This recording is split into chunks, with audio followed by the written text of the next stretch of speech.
في قلبي دوما يغمرني من فيض ضياء. بسم اللہ الرحمن الرحیم. السلام علیکم ورحمۃ اللہ وبرکاتہ. نحمدہ ونصلی علی رسولہ الکریم، اما بعد، فاعوذ باللہ من الشیطان الرجیم. بسم اللہ الرحمن الرحیم. رب اشرح لی صدری ویسر لی امری واحلل عقدۃ من لسانی یفقہوا قولی رب زدنی علما.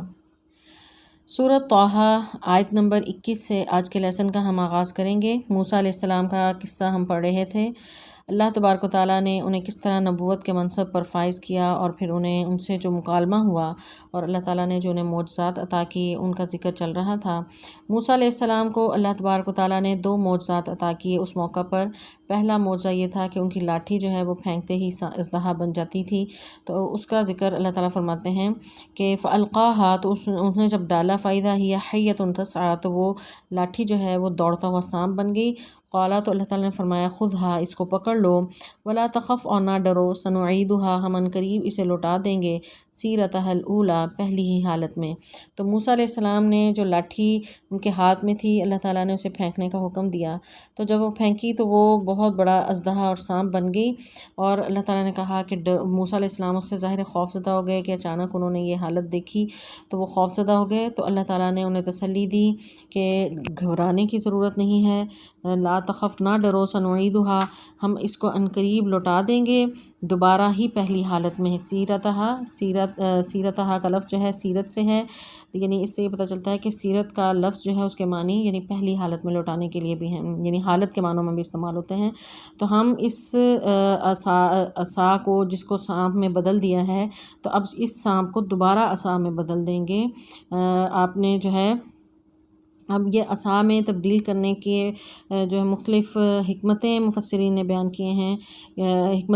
ان میں سے ایک یہ ہے کہ اللہ تعالیٰ نے یہ جو معجزہ موسیٰ علیہ السلام کو عطا کیا تھا، اس کا مقصد یہ یقین انہیں دلانا تھا کہ فرعون جو اپنی تمام تر جو ہے قہر کے ساتھ بنی اسرائیل کے ساتھ ظلم و ستم کر رہا ہے، تو اللہ کے لیے کوئی مشکل نہیں ہے، وہ ایک حکم سے کسی بھی چیز کو کہیں کچھ کا کچھ وہ بنا سکتا ہے. دوسری حکمت یہ ہے کہ فرعون کے زمانے میں جادو کا بہت رواج تھا، تو موسیٰ علیہ السلام کو اس جادو کا توڑ دیا گیا. اور آگے جا کر یعنی ہم نے کئی جگہ یہ واقعہ پڑھا بھی ہے کہ فرعون کے جادوگروں کا مقابلہ بھی اسی معجزے کے ذریعے ہوا تھا. تو وہ بھی سانپ اور جو ہے اژدہے بنا کر اپنی رسیوں کو آگے تھے. تو اللہ تبارک و تعالیٰ نے موسیٰ علیہ السلام کے اس معجزے سے ان کے تمام جادوؤں کا توڑ کیا اور اسلام کی حقانیت جو ہے واضح ہو گئی. معجزے اور جادو میں فرق جو ہے لوگوں کو پتہ چل گیا اور تمام جادوگر مسلمان ہو گئے. تیسری حکمت یہ بھی بتائی جا رہی ہے کہ اس قصے میں پہلے جو ہے موسیٰ علیہ السلام کا جب واقعہ یعنی انہیں نبوت دی گئی تو اس میں قیامت کا بھی ذکر ہے. تو اللہ تعالیٰ بتا رہے ہیں کہ ایک لمحے میں جب ایک چیز جو ہے دوسری حالت میں بدل جاتی ہے، تو اسی طرح قیامت بھی جو ہے وہ قائم ہو سکتی ہے. جس طرح ایک بے جان چیز کو اللہ تعالیٰ نے ایک جاندار میں بدل دیا اور پھر جاندار کو بے جان میں دوبارہ کنورٹ کر دیا، تو اسی طرح اللہ کے لیے کوئی مشکل نہیں کہ مردوں میں جان ڈال کے انہیں دوبارہ کھڑا کر دے. اور قیامت کے دن جو ہے جو حال ہوگا، جس طرح مردوں کو زندہ کیا جائے گا، تو اس چیز کا بھی یعنی مشاہدہ کروایا اللہ تعالیٰ نے. بہرحال یہ ایک معجزہ تھا جو اللہ تعالیٰ نے موسیٰ علیہ السلام کو عطا کیا، اور اس کے ذریعے انہوں نے فرعون جو ہے اس کا اور اس کے جادوگروں کا مقابلہ بھی کیا. پھر آگے اللہ تعالیٰ فرماتے ہیں وَغْمُمْ، اور تو ملا یدہ کا اپنا ہاتھ، اِلیٰ جناحک، اپنے پہلو میں یعنی بغل کی طرف، تخرج وہ نکلے گا، بیضاء سفید ہو کر، من غیر سوء کسی بیماری کے بغیر، آیۃ اخریٰ یہ ایک اور نشانی ہے. تو موسیٰ علیہ السلام کو جو دوسرا معجزہ عطا کیا تو وہ یہی ہے کہ انہیں حکم ہوا تھا کہ اپنا ہاتھ اپنی بغل میں ڈالیں، اپنے گریبان میں ڈالیں. جناح جو ہے کہتے ہیں بازو کو، بغل کے نچلی جگہ کو بھی کہتے ہیں. تو بغل کے پہلو میں یعنی اپنے بازو کے پہلو میں ہاتھ ڈالیں. تو موسیٰ علیہ السلام جب ہاتھ ڈالتے تھے تو وہ بہت سفید ہو کر جو ہے وہ باہر نکلتا تھا. اور بعض اوقات جو سفیدی ہے یعنی جیسے وہ بیماری سمجھی جاتی ہے، جیسے برس کی بیماری ہے، بڑی معیوب وہ سمجھی جاتی ہے. تو ساتھ ہی اللہ تعالیٰ نے وضاحت کر دی کہ من غیر سوء، کسی بھی بیماری کے بغیر، اور نہ وہ برا لگتا تھا، ایسا روشن ہو کر وہ ہاتھ نکلتا تھا. یعنی صرف اتنی سی دیر میں کہ وہ ہاتھ ڈالتے تھے اور نکالتے تھے تو وہ روشن ہوتا تھا۔ تو یہ دوسرا معجزہ موسیٰ علیہ السلام کو اللہ تعالیٰ نے عطا کیا تھا۔ اور معجزات کے بارے میں جو ہے یہ بات ذہن میں رکھنی چاہیے کہ اللہ تعالیٰ جب پیغمبر کسی کو معجزہ عطا کرتے ہیں تو وہ نشانی ہوتی ہے اللہ کی طرف سے اپنی قوم کو دکھانے کے لیے، اور معجزہ جو ہے ایسا عطا کیا جاتا ہے جو اس دور کا جو ہے لوگوں کو عقل کو دنگ کر دے یا اس کا مزاج کے مطابق ہو۔ تو موسیٰ علیہ السلام جب فرعون کی طرف مبعوث کیے گئے تو اس دور میں جادو کا بہت رواج تھا، تو اس حساب سے ہی اللہ تعالیٰ نے یہ انہیں معجزات عطا کیے جو عقل کو حیران کر سکتے تھے اور ان کے جادوؤں کا توڑ تھا۔ تو یہ دوسرا معجزہ اللہ تعالیٰ نے عطا کیا کہ ید بیضا کا معجزہ دیا، یعنی ہاتھ ان کا سفید ہو جاتا تھا۔ تو لینوریا کا، تاکہ ہم دکھائیں تجھے من آیاتنا، اپنی نشانیوں میں سے الکبریٰ، بڑی بڑی۔ تو یہ دو معجزات تو اللہ تعالیٰ عطا کر رہے ہیں۔ اس کے علاوہ بھی بڑی بڑی نشانیاں ہیں، موسیٰ آپ دیکھنے والے ہو۔ تو وہ نشانیاں بعد میں کیا تھیں کہ وہ اللہ تعالیٰ نے جو ہے فرعون کو غرق کیا، اور کس طرح بنی اسرائیل جو ہیں جنہیں انہیں غلام اور محقور جو تھے وہ قوم، اللہ تعالیٰ نے انہیں جو ہے وہ فرعون کے ظلم سے نجات دی۔ تو اللہ تعالیٰ موسیٰ علیہ السلام کو بتا رہے ہیں کہ یہ معجزات تمہیں ہم اس لیے دکھا رہے ہیں کہ ہم اپنی بڑی بڑی نشانیاں جو ہیں وہ تمہیں دکھا سکیں۔ تو آگے جو ہے اب یہاں پر اپنا تعارف اور اس کے بعد قیامت کا تصور اور معجزات دینے کے بعد آگے جو ایک نبی کی ذمہ داری ہوتی ہے، یعنی دعوت و تبلیغ کا کام۔ تو معجزات عطا کرنے کے بعد اللہ تعالیٰ جو نبوت کے منصب پر فائز ہونے کے بعد اہم ذمہ داری ہے ایک نبی کی، اس ذمہ داری کی طرف اشارہ کرتے ہیں کہ اذهب تو جا الی فرعون کی طرف، انہ بے شک وہ طغیٰ، بہت ہی سرکش ہو گیا ہے۔ تو اب جو ہے موسیٰ علیہ السلام سے کہا جا رہا ہے کہ وہ جو فرعون جو بڑا ہی تکبر اور سرکشی کی ہر حد پار کر چکا ہے، طغیٰ سے کیوں کہا گیا کہ فرعون ظالم ہی بہت تھا، اور وہ شخص تھا کہ جس نے خود اپنی خدائی کا دعویٰ کیا تھا، اور وہ کہتا تھا انا ربکم الاعلیٰ، کہ میں تمہارا سب سے بڑا رب میں ہوں، اور لوگوں سے اپنی پرستش کرواتا تھا، سجدہ کرواتا تھا۔ تو ایسے ظالم، اور پھر ظلم اور ستم بہت زیادہ لوگوں پر، شرک بھی کرتا تھا اور ظلم و ستم بھی کرتا تھا، اور بہت زیادہ جابر تھا، متکبر تھا۔ تو اس کا یعنی ایسا وہ سرکش ہے کہ قرآن میں بار بار اس کی سرکشی اور تکبر کا ذکر اللہ تعالیٰ نے کیا ہے۔ تو موسیٰ علیہ السلام کو اس ظالم اور جابر کے پاس جانے کے لیے اللہ تعالیٰ جو ہے وہ مینٹلی ان کو پریپیئر کر رہے ہیں کہ ہم نے آپ کو نبوت کے منصب پر فائز کیا ہے، آپ کو خاص اس مقصد کے لیے چنا ہے، آپ کو یہ معجزات عطا کر دیے گئے ہیں، اور بڑی بڑی یہ نشانیاں آپ کو دے دی گئی ہیں۔ اب آپ کا کام یہ ہے کہ اب اس سرکش فرعون کے پاس آپ نے جانا ہے۔ تو جب یکایک یہ موسیٰ علیہ السلام کو یہ حکم دیا گیا تو موسیٰ علیہ السلام گھبرا گئے اور فوراً کہنے لگے، قالا، کہا موسیٰ نے، رب اشرح لی، اے میرے رب تو کھول دے، لی میرے لیے، صدری میرا سینہ، ویسر لی اور آسان کر دے میرے لیے، امری میرا کام، واحلل اور تو کھول دے، عقدۃ گرہ من لسانی میری زبان کی، یفقہوا وہ سمجھ لیں، قولی میری بات۔ اب موسیٰ علیہ السلام جو ہیں ظاہر نبی کا اسوہ دیکھیں کہ اللہ تعالیٰ اس وقت کے بڑے بادشاہ اور جو جابر اور ظالم بادشاہ ہے، اور آگے امکان ہے کہ یہ نہ ہو کہ بات کوئی کہے اس کے مرضی کے خلاف اور اس کی وہ جان بھی لے لے۔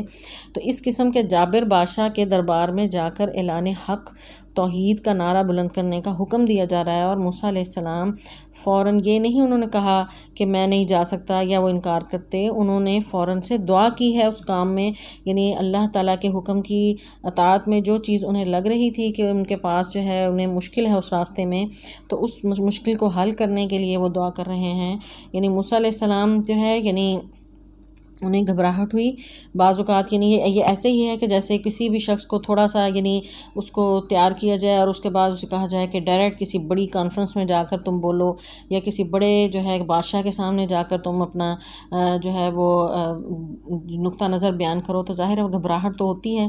تو موسیٰ علیہ السلام بھی گھبرا گئے اور انہوں نے کہا کہ اللہ میرے سینے کو کھول دے، شرح کہتے ہیں یعنی کھول دینا، یعنی سینہ تنگ ہے، یعنی بات اگر یعنی دل میں بعض اوقات ہوتی بھی ہے، اس کو سمجھ نہیں آ رہی ہوتی کہ اس کو بیان کیسے کیا جائے، تو اس یعنی سینے کی تنگی کو جو ہے وہ دور کر دیا جائے۔ ظاہر ہے اتنی بڑی ذمہ داری اٹھانے جا رہے تھے، تو جو ان کے دل میں تنگی محسوس ہو رہی تھی، گھبراہٹ ہو رہی تھی کہ بعض اوقات انسان جب ایسی سچویشن میں ہوتا ہے کہ بالکل اچانک اس پر کوئی ذمہ داری ہو تو دل گھبرانے لگتا ہے، پسینے چھوٹنے لگتے ہیں، تو موسیٰ علیہ السلام کی بھی کچھ ایسی ہی کیفیت تھی۔ تو انہوں نے اللہ تعالیٰ سے دعا کی کہ اللہ میرے سینے کو کھول دے اور یہ میرا کام جو ہے ہے وہ بالکل آسان کر دے اور میری زبان کی جو گرہ ہے اس کو تو کھول دے۔ تو زبان کی گرہ جو ہے یعنی اس کے بارے میں بعض اسرائیلی روایات میں آتا ہے کہ موسیٰ علیہ السلام جو ہے بچپن میں انہوں نے آگ کا انگارہ منہ میں ڈال لیا تھا، جس کی وجہ سے ان کی زبان میں لکنت تھی اور وہ زیادہ یعنی بولنے میں مشکل ہوتی تھی، تو اس لیے انہوں نے دعا کی تھی کہ یا اللہ میری یہ گرہ کھول دے، یعنی تاکہ لوگ میری بات سمجھ لیں۔ تو بہرحال ان روایات کا یعنی اتنا یقین تو نہیں، لیکن قرآن پاک میں کئی ایک مقامات پر ہے کہ موسیٰ علیہ السلام کی زبان میں وہ روانی نہیں تھی جو ایک اللہ کا پیغام پہنچانے کے لیے وہ ضروری سمجھتے تھے۔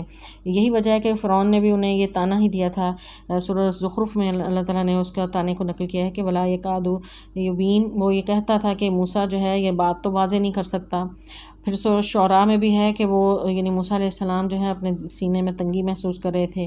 پھر انہوں نے اللہ تعالیٰ سے یہ بھی کہا کہ ہارون اخی، میرے بھائی ہارون کو جو ہے میرے ساتھ مدد کے لیے دے دے، جو یعنی اگلی آیات میں ہم پڑھیں گے۔ اور یہ ان کے بارے میں کیا ہوا، افصح منی، کہ وہ میرے سے زیادہ فصیح اللسان ہیں اور جو ہے وہ زیادہ اچھے طریقے سے بات کر سکتے ہیں۔ تو اس کے لیے انہوں نے دعا کی تو اللہ تعالیٰ نے ان کی اس دعا کو قبول کر لیا، یفقہوا قولی، اور میری بات سمجھ لیں۔ تو یہ دعا بہت ہی خوبصورت ہے۔ موسیٰ علیہ السلام جنہیں یعنی بولنے میں دشواری ہے، وہ اس علاقے سے نکلے ہیں، ظاہر ہے وہ جیسا کہ میں نے پہلے بھی بتایا کہ وہ قتل ان سے ہو گیا تھا غلطی سے اور وہ گھبرائے ہوئے بھی تھے۔ پھر اس کے بعد اب اس علاقے میں واپس آ رہے ہیں اور اسی بادشاہ کے دربار میں جا کر جو ہے توحید کا پیغام دینا ہے۔ تو اس سچویشن میں انہوں نے یہ دعا مانگی ہے اور اللہ تعالیٰ نے ان کی دعا قبول کی اور موسیٰ علیہ السلام کو وہ فہم و فراست اور زبان کی روانی عطا کی کہ پھر انہیں کبھی دوبارہ یعنی ہمیں کہیں ذکر نہیں ملتا کہ اس کے بعد انہوں نے پھر دوبارہ بھی کہیں اس قسم کی دعا کی اور مدد مانگی ہو۔ اللہ تعالیٰ نے انہیں یہ سب عطا کر دیا تھا۔ وہ یعنی بولنے پر انہیں کمانڈ مل گئی تھی، اللہ نے انہیں شرح صدر بھی عطا کیا اور زبان کی گرہ بھی کھول دی اور ان کی بات کو سمجھ بھی جو ہے اپنی بات جو ہے وہ آسانی سے سمجھا بھی سکتے تھے۔ تو جہاں بھی کوئی ایسی سچویشن ہو ہمیں بھی یہ دعا جو ہے موسیٰ علیہ السلام کی یاد رکھنی چاہیے اور اس کو کثرت سے پڑھنا بھی چاہیے تاکہ ہمارے لیے بھی اس قسم کی آسانیاں جب یعنی گھبراہٹ ہو اور ہم اپنی بات بیان نہ کر سک رہے ہوں، دوسرے کو سمجھا نہ سک رہے ہوں، تو یہ دعا جو ہے بہت ہی پر اثر ہے۔ موسیٰ علیہ السلام نے پھر آگے مزید دعا یہ کی، وجعل لی، اور بنا دے میرے لیے وزیراً وزیر۔ تو وزیر کہتے ہیں وزر سے بوجھ کو کہتے ہیں، وزیر وہ جو بادشاہ کا بوجھ اٹھاتا ہے، وزیر ساتھی اور جو ہے وہ مدد دینے والے کے لیے بھی لفظ استعمال ہوتا ہے۔ تو موسیٰ علیہ السلام نے اپنے بھائی کے لیے یہ دعا کی تھی کہ یا اللہ اسے میرا وزیر یعنی میرا ساتھی بنا دے اور میرے ساتھ جو ہے مددگار بنا دے۔ اور موسیٰ علیہ السلام کی یہ دعا کے بارے میں اہل علم کہتے ہیں کہ کبھی کسی بھائی نے اپنے بھائی کے لیے اس سے بہترین دعا نہیں کی ہوگی کہ ایک بھائی کے لیے نبوت مانگی اللہ تعالیٰ سے۔ نبوت تو ظاہر ہے کسی کو یہ تو خاص اللہ تعالیٰ کا فضل ہوتا ہے جس کو دے دے، تو کبھی کسی کو کسی محنت اور ریاضت اور عبادت کی وجہ سے کبھی نہیں ملی۔ موسیٰ علیہ السلام ظاہر ہے ان کا مشن بہت بڑا تھا اور بہت بڑے اس وقت کے جابر بادشاہ کے سامنے وہ پیغام لے کے جا رہے تھے اور اس میں ظاہر وہ انہیں گھبراہٹ بھی تھی اور وہ بہت ہی محکوم تھی ان کی قوم۔ تو ایسی صورتحال میں انہوں نے اللہ سے مدد مانگی اپنے بھائی کی شکل میں، اللہ تعالیٰ نے ان کی دعا کو سن لیا۔ تو انہوں نے کہا کہ میری اہل میں سے ہے، ہارون اخی میرے بھائیوں میں سے، اشدد تو مضبوط فرما بھی اس سے ازری میری قوت کو، یعنی اسے میرا وزیر بنا اور اس سے میری قوت کو مضبوط کر۔ تو بھائی جو ہے وہ بھائی کا اس کی پشت ہوتا ہے، اس کی مضبوطی کا باعث ہوتا ہے۔ تو موسیٰ علیہ السلام نے یہ جو دعا کی ہے اپنے بھائی کے لیے، یہ اپنے ایک بھائی جو ہے اپنے بھائی پر کوئی احسان جس حد تک کوئی کر سکتا ہے وہ اس کا جو ہے یعنی موسیٰ علیہ السلام نے اپنے بھائی پر یہ احسان کیا اور ان کے لیے دعا کی۔ اللہ تعالیٰ نے ان کی دعا قبول کر لی اور وہ بھائی ان کے مددگار ٹھہرے۔ وہ اشرک ہو، اور شریک کر دے اسے فی امری میرے کام میں، کئی تاکہ نسبحہ کا ہم تسبیح کریں تیری کثیرہ بہت زیادہ، ونذکرہ کا کثیرہ اور یاد کریں تجھے بہت زیادہ۔ تو یہاں سے آگے پھر جو ہے وہ کیا ہوا، وہ تمام واقعہ جو ہے ہم مزید اگلے لیسن میں ہم پڑھیں گے۔ اللہ تعالیٰ سے دعا ہے کہ اللہ تعالیٰ ہمیں قرآن پاک کا صحیح فہم عطا فرمائے اور اس پر عمل کرنے کی توفیق عطا فرمائے۔ السلام علیکم ورحمۃ اللہ وبرکاتہ۔ قرآني في قلبي دوما يغمرني من فيض ضياء آيات المولى